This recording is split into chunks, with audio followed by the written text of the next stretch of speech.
C. Joseph Vijay எனும் நான்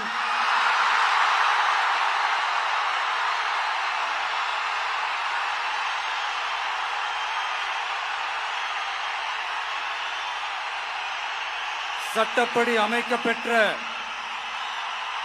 இந்திய அரசியல் அமைப்பின்பால் உண்மையான நம்பிக்கையும் மாறா பற்றும் கொண்டிருப்பேன் என்றும்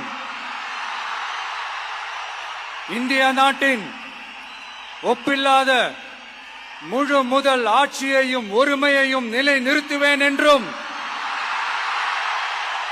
தமிழ்நாட்டு அரசின் முதலமைச்சராக உண்மையாகவும் உளச்சான்றின்படியும் என் கடமைகளை நிறைவேற்றுவேன் என்றும் அரசியல் அமைப்பிற்கும் சட்டத்திற்கும் இணங்க அச்சமும் ஒருதலை சார்பும் இன்றி விருப்பு வெறுப்பை விலக்கி பலதரப்பட்ட மக்கள் அனைவருக்கும் நேர்மையானதை செய்வேன் என்றும் ஆண்டவன் மீது ஆணையிட்டு உறுதிமொழிகிறேன்.